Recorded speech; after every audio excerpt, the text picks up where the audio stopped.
ज्यादा ध्यानकार दे और जो प्रोटीन्स है, कार्बोहाइड्रेट्स है, फैट्स है, जो भी मिलता है वो पूर्ण तरीके से खाए ताकि जल्दी बीमारी ना पड़ सके। ठीक है, धन्यवाद आपका समय देने के लिए। Thank you. BSc nursing 3rd year की छात्रा हूँ।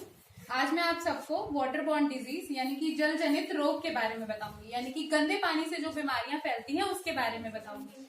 तो जल जनित रोग क्या होता है? जल जनित रोग, जल जनित रोग एक रोगों का समूह है जो कि दूषित पानी में मौजूद बैक्टीरिया, वायरस के संपर्क में आने से होता है। पानी जल देने वाला तरल है, परंतु पानी जीवन लेने वाला एक घातक तरल पदार्थ भी हो सकता है। दुनिया भर में लगभग 3.1% लोगों की मौत पानी में गंदगी और पानी की खराब गुणवत्ता के कारण होती है। विश्व स्वास्थ्य संगठन यानी कि WHO के अनुसार 80% बीमारियां गंदे पानी की वजह से होती हैं। जल जनित रोगों के 2 मुख्य कारण होते हैं। पहला प्रदूषण, औद्योगिक और कृषि रसायन प्रदूषण, यानी कि पानी में केमिकल्स का मात्रा हद से ज्यादा, किसी भी धातु का मात्रा हद से ज्यादा होना। दूसरा गंदगी और संक्रमण, यानी कि बैक्टीरिया, वायरस और परजीवी जीवों का अदृश्य रूप से पानी में मौजूद होना। जल जनित रोग तो बहुत प्रकार के होते हैं, पर कुछ बहुत ही महत्वपूर्ण बीमारियां हैं जिसके बारे में हमें पता होना चाहिए। मैं उसके बारे में आपको विस्तार से बताऊंगी। पहला है टाइफॉइड फीवर, जिसे हम टाइफाइड बुखार बोलते हैं। ये एक सैल्मोनेला टाइफी नामक बैक्टीरिया के द्वारा होता है। ये बैक्टीरिया शरीर में हमारे बहुत से अंगों को प्रभावित करता है, जैसे कि मैंने यहाँ पे बनाया है टाइफाइड। इसके मेन महत्वपूर्ण लक्षण क्या होते हैं मैं बताती हूँ। पहले बुखार, तेज बुखार आना, घबराहट महसूस होना, दस्त लगना, मल यानी कि ढीला मल 3 से 4 बार एक दिन में होना, पेट का दर्द होना, भूख ना लगना, शरीर दर्द करना, सर दर्द करना, ये है टाइफाइड फीवर यानी कि टाइफाइड बुखार के लक्षण। फिर दूसरा आता है हमारा कॉलेरा, जिसको हम हैजा भी बोलते हैं। ये एक जीवाणु संक्रमण है जो जिसके लक्षण है दस्त होना, उल्टी होना, कमजोरी होना, थकान महसूस करना, भूख ना लगना और कभी कभी खून की कमी भी हो जाती है। फिर तीसरी हमारी बीमारी आती है हेपेटाइटिस ए। यह वायरस जो है लीवर को संक्रमित करता है, जिसकी वजह से तेज बुखार होता है, गाढ़े रंग का पेशाब निकलता है, हल्के रंग का मल निकलता है, उल्टी आती है, पेट दर्द होता है, दस्त होता है, जोड़ों में दर्द और भूख नहीं लगता। चौथा हमारा बीमारी है डायसेंट्री, जिसे हम पेचिस भी बोलते हैं। यह एक जीवाणु संक्रमण है जो कि हमारे आंत के सबसे आखिरी भाग कोलॉन में सूजन लाता है, जिस वजह से हमारे मल में खून आएगा, तेज बुखार होगा, पेट दर्द होगा और उल्टी होगी। और कुछ 2-3 बीमारी ऐसे हैं जो कि मैंने इसमें नहीं दिखाया है। पोलियो, जो कि एक वायरस से होता है। गंदे पानी को जो हम खाते हैं तो उससे खाते पीते हैं जो जिसमें गंदगी होती है, उससे वायरस हमारे शरीर में जाएगा। पोलियो वायरस क्या करता है कि हमारे शरीर के रीढ़ की हड्डी को और हमारे मस्तिष्क को ज्यादा प्रभावित करता है, जिस वजह से हमारे शरीर का एक तरफ का हिस्सा जो है वो लकवा मार देता है या फिर उसमें कमजोरी आ जाती है। दूसरा है एक्यूट गैस्ट्रोएंटेराइटिस, जिसे हम तीव्र आंत्रशोथ बोलते हैं। यह भी हैजा और पेचिस जैसा ही होता है, इसके लक्षण भी इसी जैसे होते हैं। तो ये कुछ बीमारियां थी। अब हम जानते हैं हम इनका बचाव कैसे कर सकते हैं। कुछ 2-3 चीजों की वजह से हम इनका बचाव बहुत अच्छे से कर सकते हैं। जैसे कि पहला, हम ये सुनिश्चित करें कि हम साफ पानी पिए। जैसे कि कोई हमें पानी खराब दिख रहा है, जैसे कि रेत होता है, गाद वगैरह होता है, तो हम इसे छान कर पिए। दूसरा, कुछ उपकरणों का इस्तेमाल किया जाता है पानी को साफ करने के लिए, जैसे कि आजकल घर घर में आरओ और वाटर प्यूरिफायर हो गया है, पर हमारे ऐसे भी इलाके हैं जहाँ पे लोग ये नहीं खरीद सकते। तो जब हम नहीं खरीद सकते तो हम पानी को उस समय उबाल कर और छान कर पिए। तीसरा, जो कि सब करते हैं, हाथ धोना अच्छे से। कब कब हमें हाथ धोना चाहिए? जब हम वॉशरूम जाए, यानी कि हम बाथरूम यूज करें, उसके बाद हमें अच्छे से हाथ धोना चाहिए साबुन से। और जो महिलाएं हैं वो खाना बनाने से पहले हाथ धोएं, खाना बनाने के बाद भी हाथ धोएं, और सबको खाना खाने से पहले हाथ धोना चाहिए। हमेशा खाना खाने से पहले हाथ धोकर ही खाना खाएं। तीसरा क्या है कि कुछ ऐसी बीमारियां होती हैं जिसका बचपन में हमें टीकाकरण कराया जाता है जब हम छोटे होते हैं। जैसे हमने सुना होगा टाइफाइड का इंजेक्शन लगता है, हेपेटाइटिस ए का इंजेक्शन लगता है। तो ये सब टीकाकरण हमें बचपन में ही कर लेना चाहिए, जिससे कि अगर भविष्य में हमें ये कोई बीमारी हो तो हम उससे बच सकते हैं। धन्यवाद। आशा करती हूँ आप लोग को अच्छा लगा होगा। कितने बच्चे हैं आपके? 3 बच्चे हैं। कभी उनको घर में चोट लगी है? कभी वो गिरे हैं बेड से? Medical emergency. हाँ, हो सकता है। इसे ही कहते हैं घरेलू खतरा। ठीक है, घरेलू खतरे कई प्रकार के होते हैं, पर कुछ घरेलू खतरे ऐसे होते हैं कि हर किसी के घर में पाए जाते हैं, जैसे कि आपके या आपके। वो खतरे इस प्रकार हैं। पहला है बच्चे के ऊंचाई से गिर जाना और चोट लगना। आप सभी के बच्चे जब चलना सीखते हैं तो वो गिर सकते हैं, गिरने की संभावना रहती है, तो इससे उनको हानि पहुंच सकती है। दूसरा खतरा है गर्म बर्तन का छू लेना, आग को छू लेना, जल जाना। जब बच्चे छोटे होते हैं तो उनको आग से खेलने का शौक होता है, जिससे वो कभी गर्म बर्तन को छू लेते हैं या गर्म दूध भी लेते हैं। उनको पता नहीं होता कि क्या चीज गर्म है क्या ठंडी है, तो इससे उन्हें चोट लग सकती है, हानि पहुंच सकती है। उसके बाद तीसरा खतरा है नुकीली चीज या काली चीज को छू लेना, जिससे कि उनका हाथ कट सकता है, उसके बाद चौथा खतरा है बिजली से करंट लगना।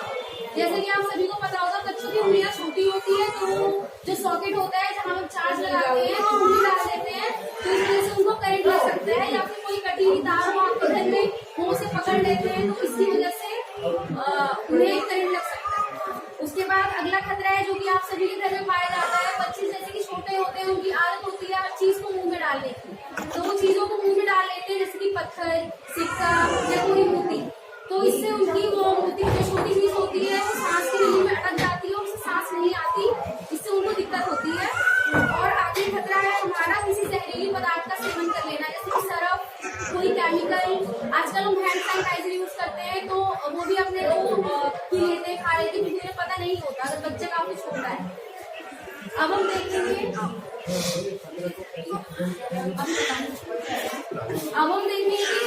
आप अपने बच्चे को कैसे बचा सकते हैं।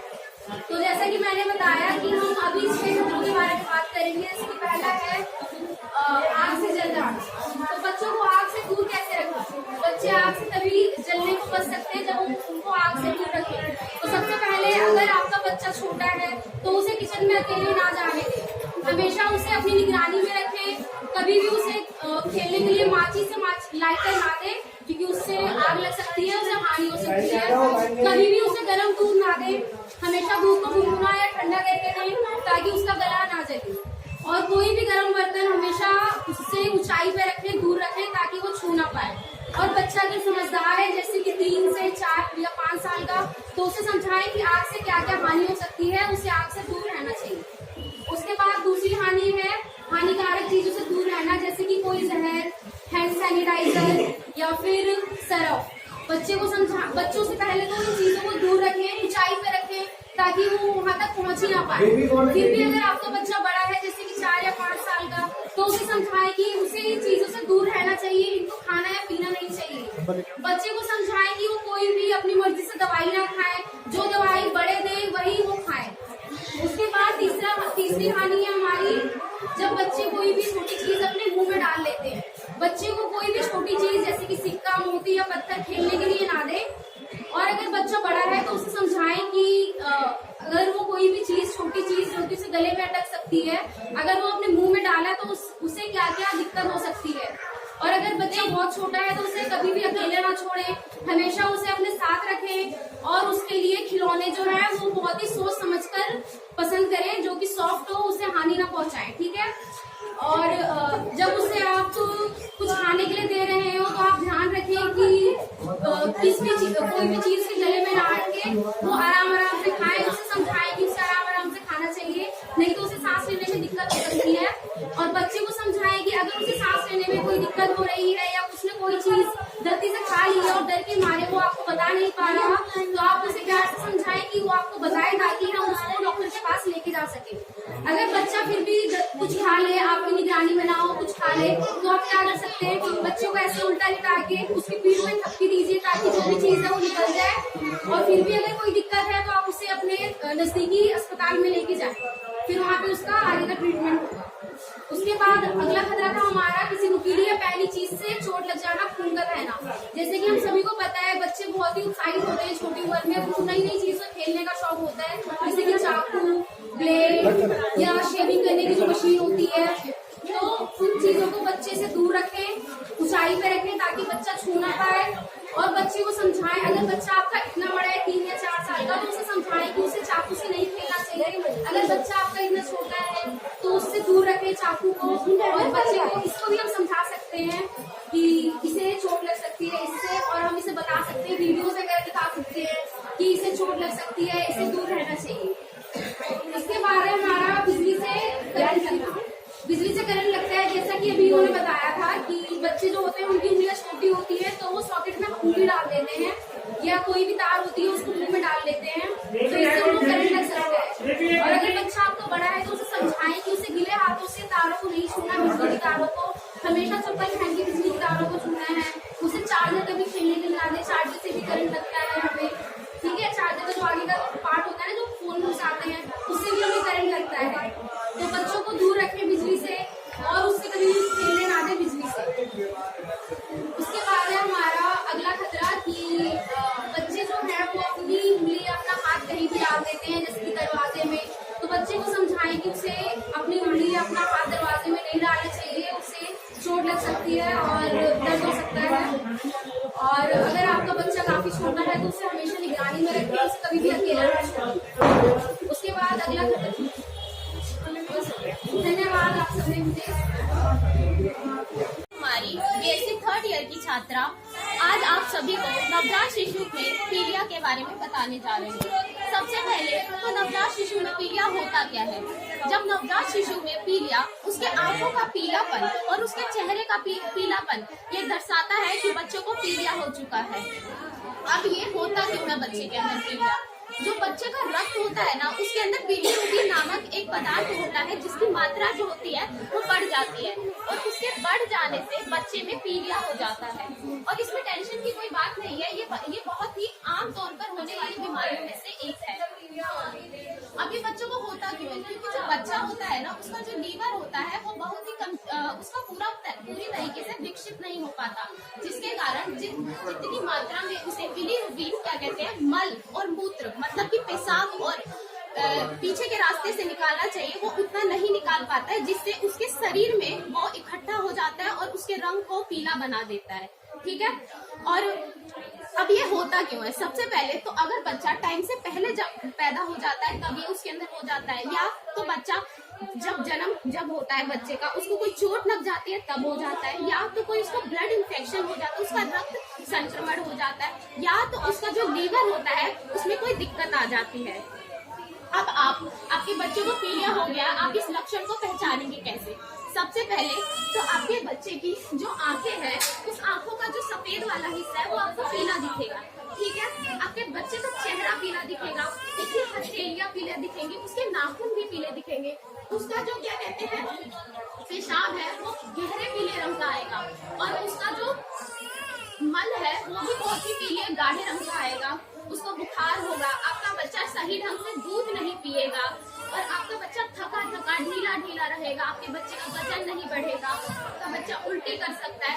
तो अगर आपको अपने बच्चे में इनमें से अगर कोई सी भी लक्षण दिख रहे हैं तो आप अपने पास के सरकारी अस्पताल में जाए, क्योंकि इसका सही समय पे इलाज कराना बहुत ही जरूरी है। इसका इलाज कराना इसलिए जरूरी है, अगर ये शरीर में बहुत ज्यादा बढ़ जाएगा तो ये दिमाग में पहुंच जाता है। दिमाग में जब ये पहुंच जाता है तो आपके बच्चे को दिमाग का जो उसका विकास होना होता है वो पर्याप्त मात्रा में नहीं होता है, वो बहरा हो सकता है और उसको अकड़ी आ सकती है। तो इसका अगर इनमें से आपको कोई भी लक्षण दिख रहे हैं तो आप इसका जल्दी से क्या कहते हैं उपचार कराएं।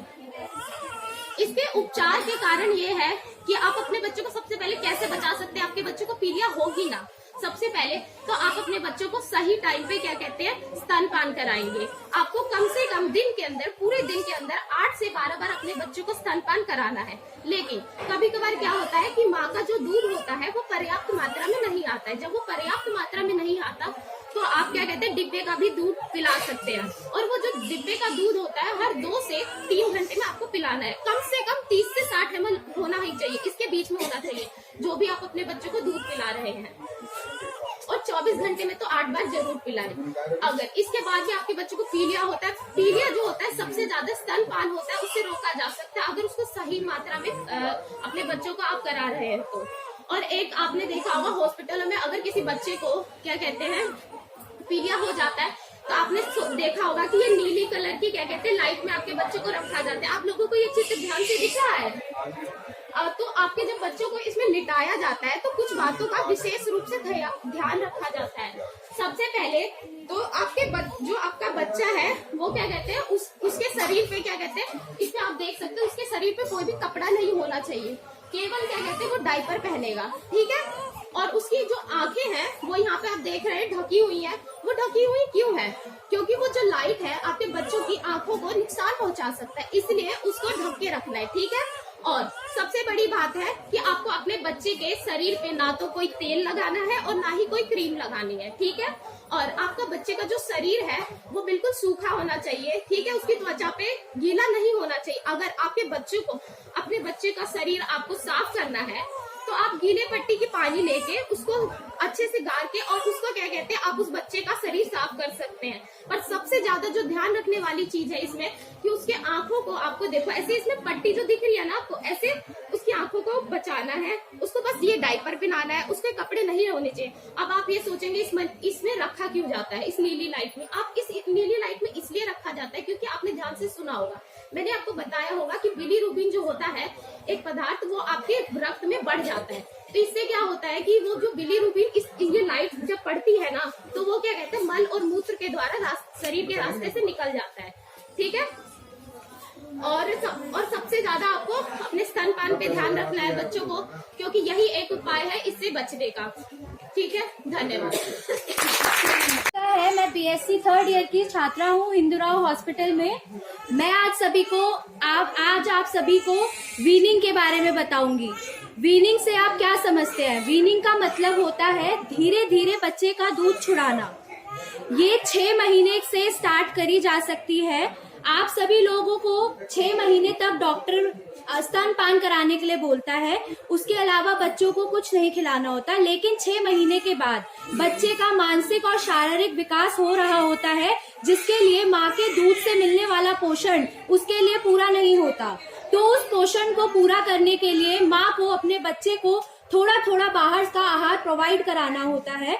बाहर का आहार प्रोवाइड कराने से बच्चे का मानसिक और शारीरिक विकास जल्दी होता है और अच्छा होता है। तो आप लोग बाहर का जो खाना आप प्रोवाइड कराते हो बच्चे को, उसमें आप क्या क्या करा सकते हो? पहला, पिसा हुआ केला। या तो आप बच्चे को केला पीस के खिला सकते हैं या फिर सेब पीस के खिला सकते हैं सुबह के टाइम, या फिर जो भी आपका टाइम हो उस टाइम पे। उसके बाद दिन में आप बच्चे को दाल का पानी, खिचड़ी या फिर कुछ ऐसा आहार जो आप सोचते हैं कि आपके बच्चे के लिए आपके बच्चे के लिए बहुत महत्वपूर्ण है, वो आप खिला सकते हो। उसके बाद आपको कैसे पता चलेगा कि आपका बच्चा दूध छोड़ने के लिए सही समय है आपके बच्चे के लिए? तो जब आपका बच्चा दूध पिलाने के बाद भी अंगूठा चूस रहा है, या फिर खाने को एकटक देख रहा है, या फिर गर्दन को सीधा रख के आप लोगों को खाने खाते टाइम देख रहा है, तो आप सब लोग देख सकते हैं कि आपको कैसे पता लगेगा कि बच्चा दूध छुड़ाने के लिए काबिल हो चुका है, कि आपको धीरे धीरे दूध छुड़ाना है। उसके बाद आप लोगों को ये भी ध्यान में रखना है कि जब आप बच्चे के लिए कुछ आहार बना रहे हैं तो उसके लिए आपको उसकी हाइजीन, स्वच्छता मेंटेन करनी है। स्वच्छता मेंटेन करने के लिए आप क्या करेंगे? आप सबसे पहले खाना बनाने से पहले अपने हाथ धोएंगे। जो बर्तन आप यूज कर रहे हैं उस बर्तन को आप साफ सुथरा करके फिर बच्चे के लिए खाना बनाएंगे, क्योंकि कई बार गलती से ही हम बच्चे को इन्फेक्शन दे देते हैं गंदा खाना मतलब स्वच्छ खाना ना देकर। तो इसलिए हम बच्चे को खाना खिलाने से पहले हाथ धोएंगे और खाना बनाने से पहले भी हाथ धोएंगे। दूसरा, हमें ये याद रखना है कि बच्चे को हम जो भी खिला रहे हैं वो उसको नुकसान ना करे। जैसे सर्दियों में केला, हम बच्चे को सर्दियों में केला कम खिलाएंगे, केले की जगह हम उसको कुछ दलिया, खिचड़ी, दाल का पानी ये खिलाएंगे, ठीक है। तीसरा, हम ये देखते हैं कि जो बच्चा है अगर वो बार बार दूध पिलाने के बाद रो रहा है तो हम उसको पर्टिकुलरली एक समय पर हम खान पान शुरू कराएंगे।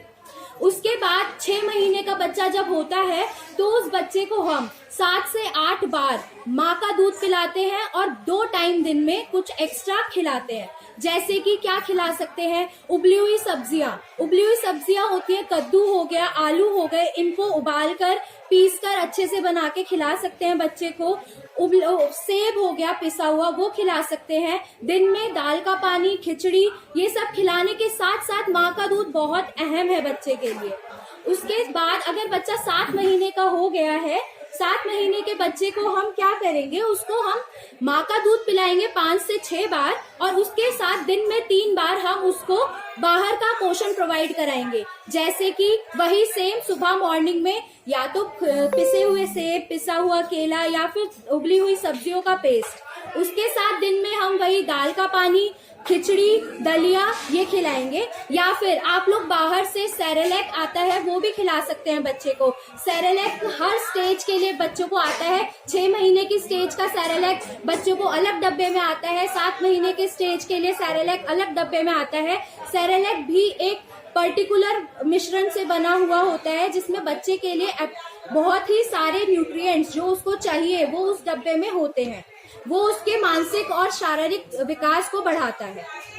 अब आप देखिए कि हमें कब स्टार्ट करनी है। हमें पता है 5 से 6 महीने में बच्चों को हमें खाना पिलाना स्टार्ट कराना है। उसके बाद सही तरीका क्या है, ये आपके और आपके बच्चों के लिए, दोनों के लिए महत्वपूर्ण है। क्योंकि अगर आप दूध धीरे धीरे छुड़ाते हैं तो बच्चे को भी ठीक रहता है। ऐसा नहीं होना चाहिए कि आप एकदम से दूध छुड़ा दे बच्चे के लिए, तो उससे अगर आप एकदम से दूध छुड़ा देंगे तो क्या होगा, आपकी बॉडी में तो उतना ही दूध बन रहा है ना।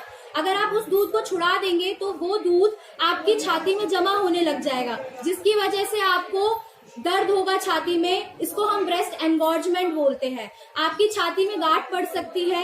ये गांठ आपकी छाती में क्यों पड़ेंगी, क्योंकि जो दूध है वो एक्यूमुलेट मतलब इकट्ठा होना स्टार्ट हो जाएगा, उसको फिर हमें निकालना पड़ेगा। तो इसलिए सब यही बोलते हैं कि जब आप बच्चे को खाना दूध छुड़ाने की कोशिश में है तो ऐसा कंप्लीटली नहीं होना चाहिए कि आप बच्चे को खाने पे डाल दो। उसको आपको दूध के साथ खाना खिलाने की आदत डलवानी चाहिए।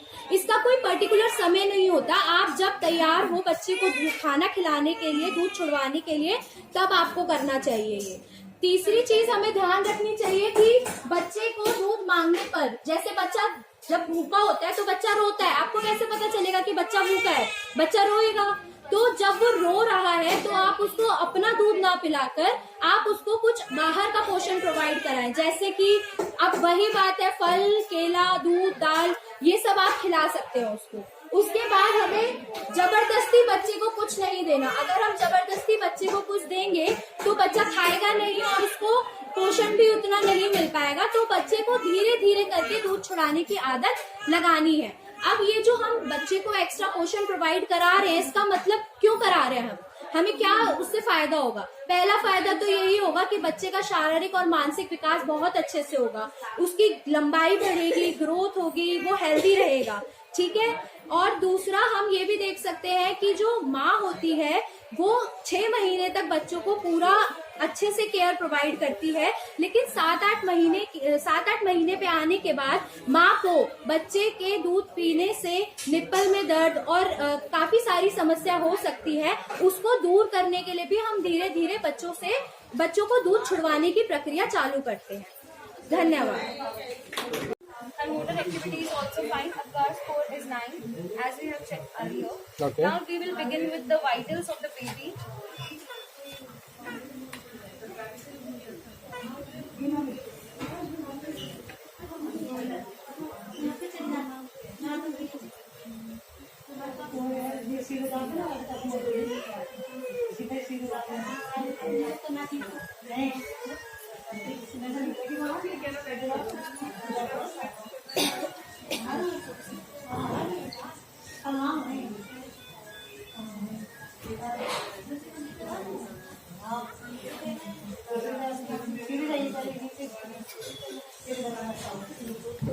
Baby's temperature is slightly increased. Her temperature is 99.8 degrees Celsius. Sorry, Fahrenheit. What about the head?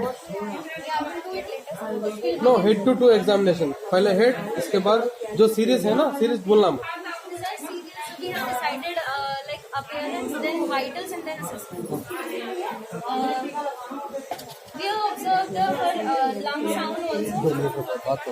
Respirations, baby is in tachypnea. Respiration around 35. Her heart rate is 191, which is tachycardia.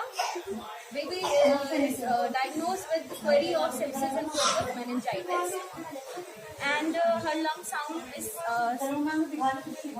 showing presence of wheezing because there is some congestion and history of cold since 3 days. Now we will begin with her assessment. So first we will begin with head. Baby's age Is there any cephalomata, ma'am? no sir. Baby's age is 1.5. Her posterior fontanelle is closed. Anterior fontanelle we can feel the pulsations here. Her head is symmetrical. No lesions, no abrasions. Eyes are symmetrical. No squint eyes. Ear are normal. Nose is normal and there is no obstruction. Baby's mouth is normal. No presence of cleft lip, cleft palate. Baby's neck is normal. No webbing of neck. Her shoulder is also normal. No shoulder dystocia at the time of delivery.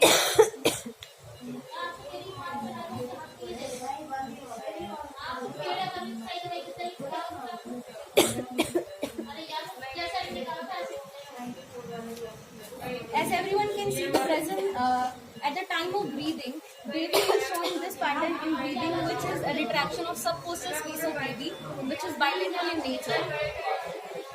Then her appearance is normal. No distension is in abdomen. No presence of umbilical hernia.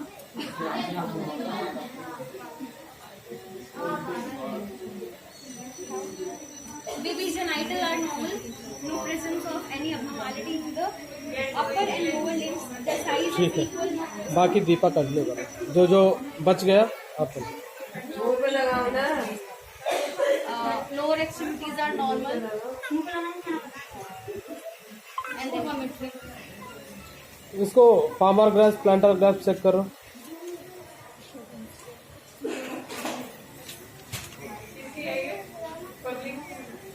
है okay. What about is rooting and sucking reflex? Present. नहीं ऐसे करो बस,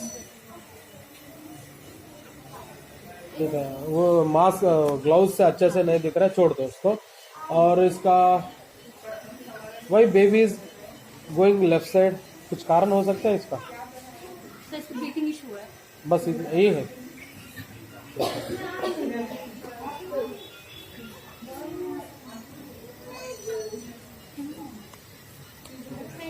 ठीक है, उसका chest circumference देखो,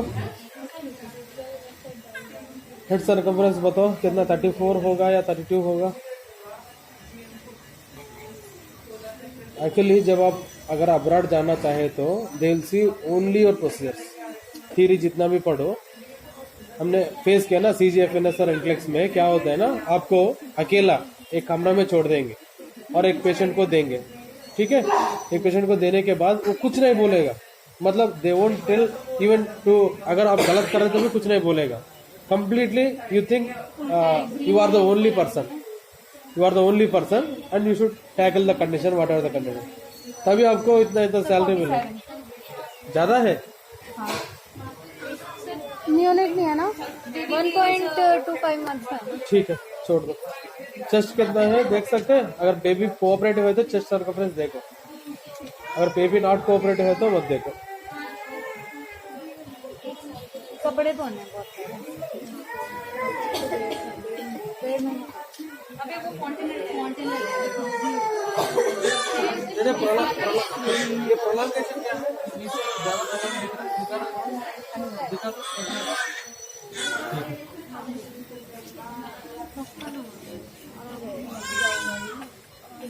देख लो, भी रह रहा है, भी रहता है। ठीक है, ठीक है, रहने दो, रहने दो, कर देंगे।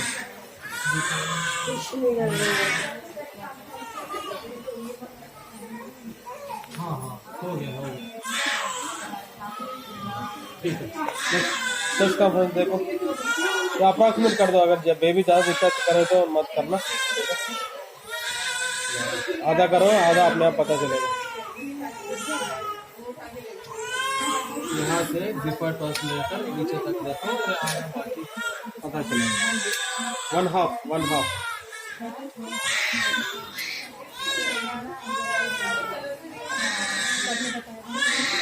देखो दीपा, यहाँ से लेकर यहाँ तक, बाकी आधा अपने आप आ जाएगा।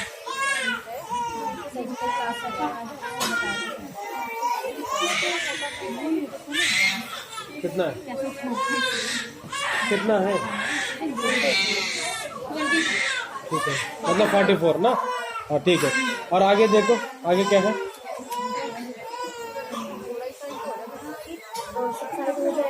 बैबिन्स के रिफ्लेक्स देखो, ज्यादा हो गए। नहीं आएगा, सारा रखना है। हाँ, टेल द वाइटल्स और ऑक्सीजन सैचुरेशन कितना है? केस शीट में देखा होगा आपने। Okay, 192 is the pulse. SpO2 95 है। पल्स कहाँ से? पल्स ही आता है।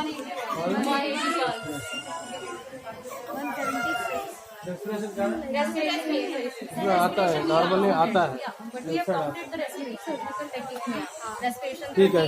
फायर में एक्टिविटीज में कोई अबनॉर्मल है तो देखो, ये सिमिलरिटी है, देखो। और पीछे ऐसे मोड़ के यहाँ पे देखो, यहाँ पे क्या क्या कुछ है, स्क्रैचेस है या कुछ रैशेस है?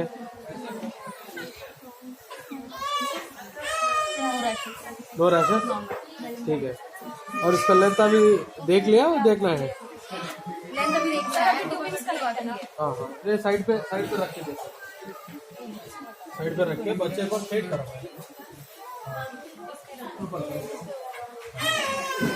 कितना है?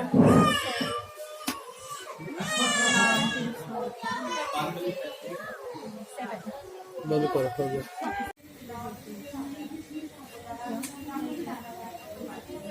सबको घुमा दो एक बार।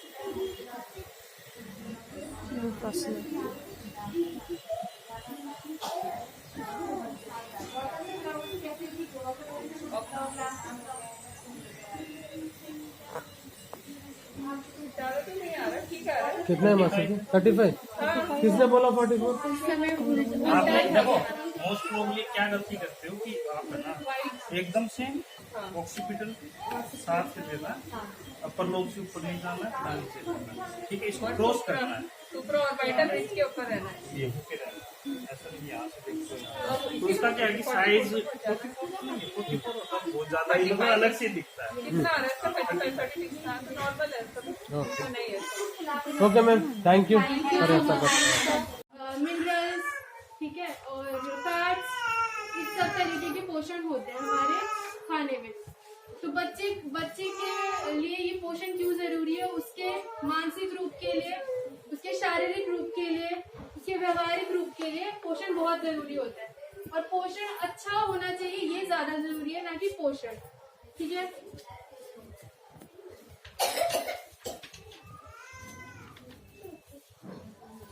पोषण कई तरह के होते हैं बच्चे की उम्र के हिसाब से। सबसे पहले जब बच्चा जन्म लेता है, उसके 6 महीने तक बच्चे का पोषण उसकी माँ का दूध ही होता है, ठीक है।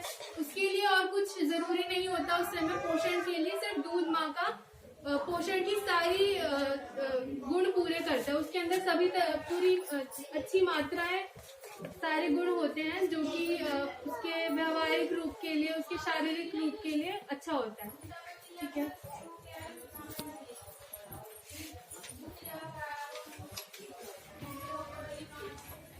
तो 6 महीने तक बच्चे को माँ का दूध ही उसकी सारी पूर्ति करता है, उसके सारे पोषणों। उसके बाद जब बच्चा थोड़ा बड़ा होता है, उसको फिर कार्बोहाइड्रेट्स भी चाहिए, उसको प्रोटीन भी सही मात्रा में मिलना बहुत जरूरी होता है। प्रोटीन हमें जैसे कि अंडे से मिलते हैं, हमें दालों से मिलता है प्रोटीन, ठीक है, हमें मीट से मिलता है जो नॉन वेजिटेरियन होते हैं। उसके बाद बात करें मिनरल्स की। मिनरल्स भी हमारे शरीर में बहुत लाभदायक काम करते हैं। मिनरल्स हमारे शरीर में एंटीऑक्सीडेंट्स का काम करते हैं, जो कि पाचन शक्ति के लिए बहुत जरूरी होते हैं, जो कि फलों में, सब्जियों में मिलते हैं। तो बच्चों को सही रूप से फल, सब्जियां, हरी सब्जियां खिलाना बहुत जरूरी होता है। उसके बाद फैट्स सही नियमित रूप से बच्चे के शरीर में सही मात्रा में फैट होना बहुत जरूरी है। अगर ज्यादा फैट होता है तो उससे बच्चा मोटापा का शिकार हो सकता है, और कम मात्रा में अगर होगा तो बच्चा माल न्यूट्रिशन उसके शरीर में कमी होती है तो उसको बोलते हैं। फिर अगर हम बात करें कार्बोहाइड्रेट्स की, तो कार्बोहाइड्रेट्स हमें अनाज से मिलता है, रोटी से, चावल से। तो बच्चे को सही मात्रा में रोटी, चावल ये सब खिलाना बहुत आवश्यक है। ठीक है।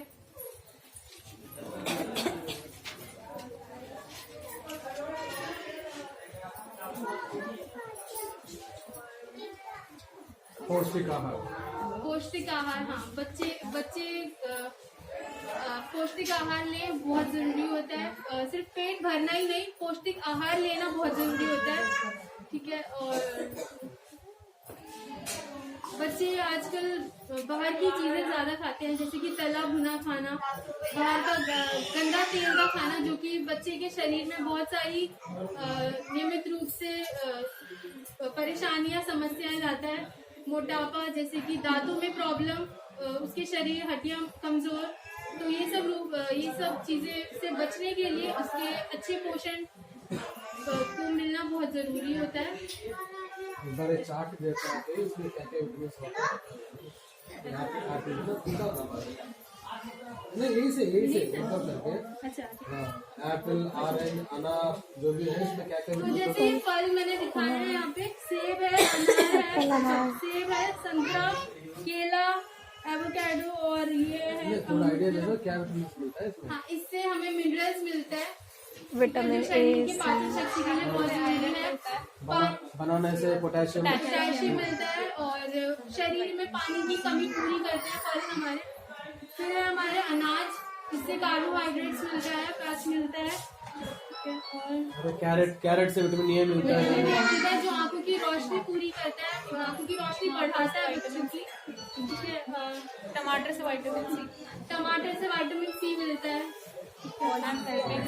और मांस मच्छी खाने वालों के लिए मछली और अंडा, और जिससे कि हमें प्रोटीन मिलता है। प्रिया गुसाई है, मैं बीएससी नर्सिंग 3rd ईयर की छात्रा हूँ। आज मैं आप सभी को कृमि संक्रमण के बारे में बताऊंगी। कृमि संक्रमण यानी पेट में कीड़े लगना। बच्चों में अक्सर पेट दर्द की शिकायत रहती है। यह शिकायत ज्यादातर आंतों का संक्रमण हो सकता है, जिसका कारण होता है परजीवी कृमि। यह आंतों में रहकर आपके बच्चों का पोषण लेते हैं, और इसका इलाज बहुत ही नॉर्मल है और ये आम बात है।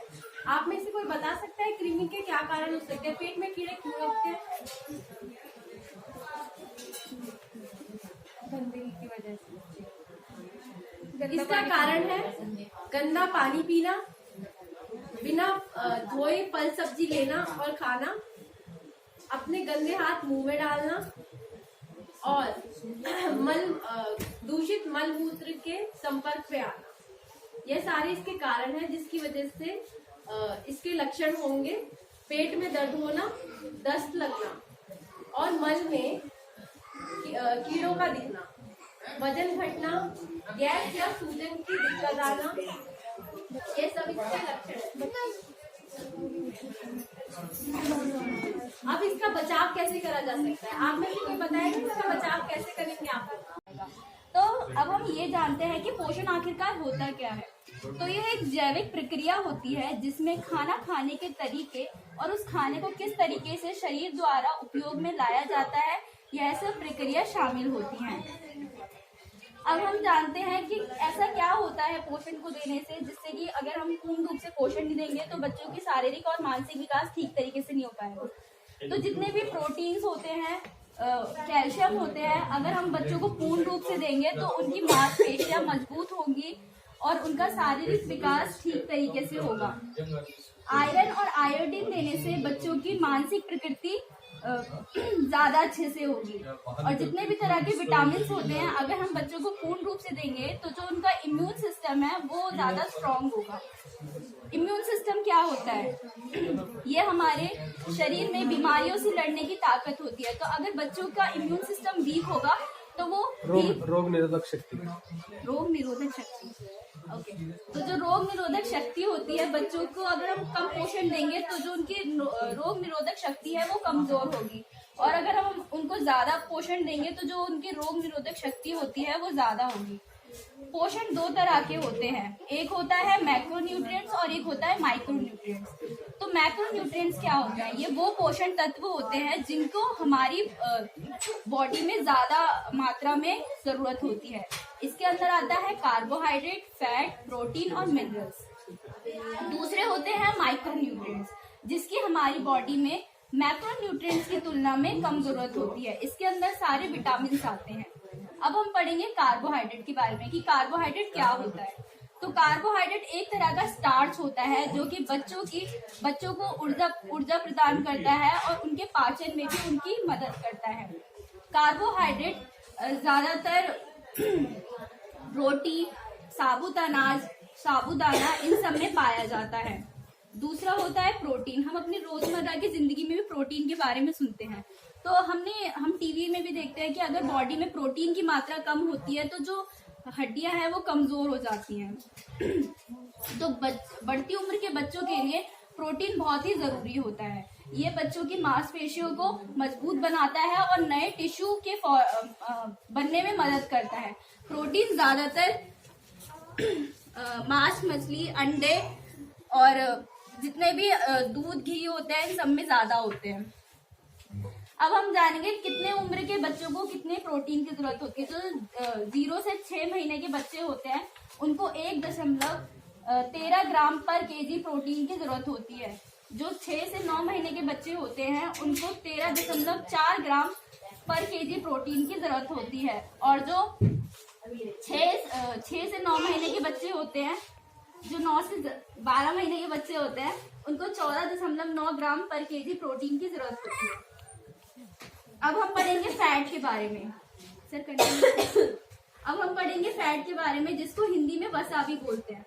तो जो वसा होता है ये बच्चों के शरीर को ऊर्जा प्रदान करता है। अगर बच्चे के शरीर में फैट कम होगा तो जो उसके शरीर होगा वो दुबला पतला दिखाई देगा। और अगर बच्चे के शरीर में फैट ज्यादा होगा तो वो तंदुरुस्त दिखाई देगा। जो फैट होता है, जितने भी ये डेयरी प्रोडक्ट्स होते हैं, हमारा दूध, मक्खन, घी, इन सब में पर्याप्त मात्रा में पाया जाता है। इसके बाद आता है मिनरल्स। मिनरल्स भी बहुत ही महत्वपूर्ण पोषण तत्व होते हैं। इसके बाद हम पढ़ेंगे माइक्रोन्यूट्रिएंट्स के बारे में जिसके अंदर सारे विटामिन आते हैं। तो जो विटामिन होते हैं, विटामिन ए ये बच्चों की आंखों की रोशनी को तेज करता है। और उसके बाद जो विटामिन डी होता है ये बच्चों के अंदर कैल्शियम और पोटेशियम मेटाबॉलिज्म के लिए जरूरी होता है। अब हम पढ़ेंगे कि अगर बच्चों को पूर्ण रूप से पोषण ना दिया जाए तो क्या होगा। उनकी जो इम्यून सिस्टम है वो कमजोर होगा, वो ज्यादा जल्दी बीमारियों से ग्रस्त होंगे, उनकी मांसपेशियां मजबूत नहीं होंगी, वह जल्दी थक जाएंगे और खेल कूद भी ठीक से नहीं पाएंगे, बीमारियां उनको ज्यादा लगेंगी। आशा करती हूँ आपके लिए ये जानकारी लाभकारी होगी। धन्यवाद। Okay, thank you. जिससे कि जो बच्चा होता है या माँ होता है शक्ति मिलती है, जो बाहर के कीटाणु होते हैं, इन्फेक्शन होता है उनसे लड़ने की, और उनकी जो क्वालिटी ऑफ लाइफ होती है वो इम्प्रूव होती है। टीकाकरण के बारे में मैं बताऊंगी कि कौन से महीने में कौन सा टीका लगता है। तो सबसे पहले जन्म के समय पे BCG लगती है। BCG बेसिकली जो TB होती है उसकी बीमारी से, वैक्सीन बीमारी से बचाने में हेल्प करती है। और हेपेटाइटिस B भी लगती है। हेपेटाइटिस B बेसिकली जो हमारा लीवर होता है उसको प्रोटेक्ट करने में हेल्प करती है। OPV पोलियो की